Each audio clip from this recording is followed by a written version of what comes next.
Sejumlah embung yang berada di ibu kota negara Nusantara di samping untuk mengatasi banjir, juga untuk konservasi air di ibu kota negara Nusantara.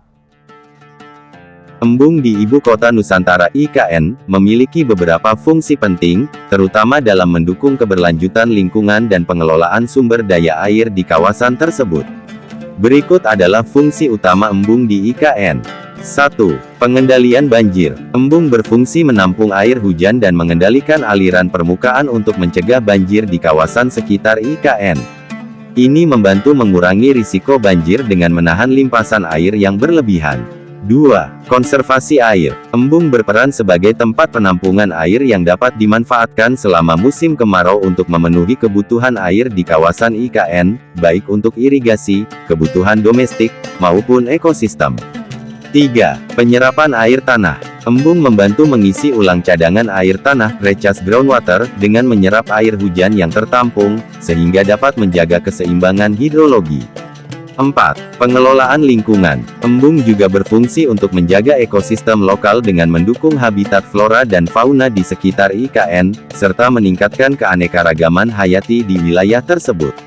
5. Estetika dan pariwisata. Selain fungsi teknis, embung di IKN juga dirancang untuk memberikan nilai estetika sebagai ruang publik, sekaligus menjadi daya tarik wisata yang mendukung konsep kota hijau dan berkelanjutan.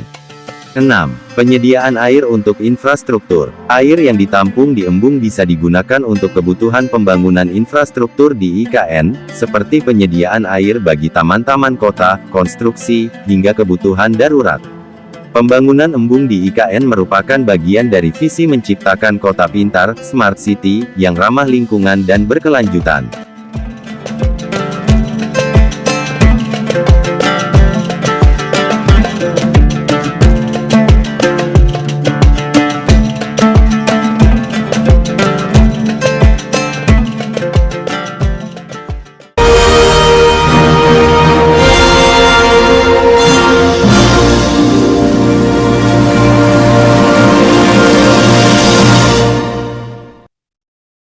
Sistem drainase air yang ada di ibu kota negara Nusantara dirancang dengan pendekatan berkelanjutan dan inovatif. Sistem drainase air ini berfungsi sebagai penyediaan air bersih dan pencegahan banjir serta kekeringan di ibu kota negara Nusantara.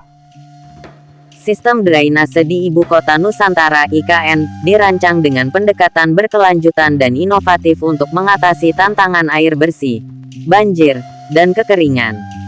Salah satu konsep utama yang diterapkan adalah Kota Spons, Spongecity, yang bertujuan mengurangi risiko banjir, meningkatkan kualitas air, dan mempromosikan penggunaan sumber daya air yang bijaksana. Konsep ini melibatkan pengumpulan air hujan melalui sistem drainase alami untuk meningkatkan ketersediaan air bersih dan mengurangi limpasan permukaan. Mahasiswa Institut Teknologi Bandung (ITB) mengusulkan integrasi sistem drainase berkelanjutan, Sustainable Urban Drainage System (SUDS) ke dalam Master Plan IKN. Sejalan dengan Peraturan Presiden Nomor 63 Tahun 2022 yang menargetkan zero delta Q atau nol limpasan permukaan air. Selain itu, Otorita IKN bekerja sama dengan Kementerian Pekerjaan Umum dan Perumahan Rakyat Kemenpuper untuk mengembangkan rencana induk pengendalian banjir dan drainase. Pendekatan ini mencakup digitalisasi dan solusi berbasis alam, seperti reforestasi dan sistem drainase berkelanjutan, untuk menciptakan kehidupan yang lebih berkelanjutan. Dengan penerapan konsep-konsep tersebut, diharapkan IKN dapat menjadi model kota berkelanjutan yang mampu mengelola sumber daya air secara efisien dan mengurangi risiko bencana terkait air.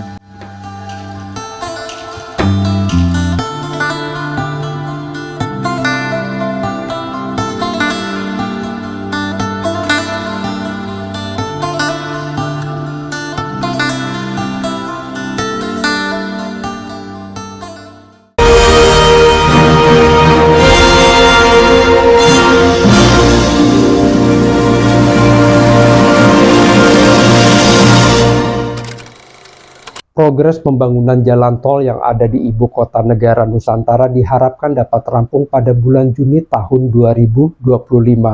Maka dengan rampungnya jalan tol yang ada di ibu kota negara Nusantara dapat mempersingkat antara kota Balikpapan dengan ibu kota negara Nusantara. Pembangunan jalan tol menuju ibu kota Nusantara (IKN) terus menunjukkan kemajuan signifikan. Beberapa seksi utama ditargetkan selesai pada pertengahan tahun 2025, yang akan meningkatkan konektivitas antara Balikpapan dan kawasan IKN. Progres terkini pembangunan jalan tol IKN. Seksi 3A Karangjoang, KKT Karyangau panjang 13,4 km, dengan progres mencapai 83% per Agustus tahun 2024. Seksi 3B KKT Karyangau, Simpang Tempadung panjang 7,3 km, dengan progres mencapai 96% per Agustus tahun 2024. Seksi 5A Simpang Tempadung, Jembatan Pulau Balang panjang 6,7 km, dengan progres mencapai 91% per Agustus tahun 2024. Seksi 6A dan 6B, pembangunan ruas ini menunjukkan progres signifikan di akhir tahun 2024, dengan target penyelesaian pada pertengahan 2025. Kepala Otorita IKN Basuki Hadi Muljono, menyatakan bahwa pembangunan jalan tol IKN Seksi 6B dan akses tol IKN 6C berjalan dengan baik dan rapi, dengan target penyelesaian pada Juni tahun 2025. Dengan selesainya proyek-proyek ini, waktu tempuh dari Balikpapan ke kawasan inti IKN akan berkurang signifikan, dari sekitar 2 jam menjadi hanya 40-50 menit.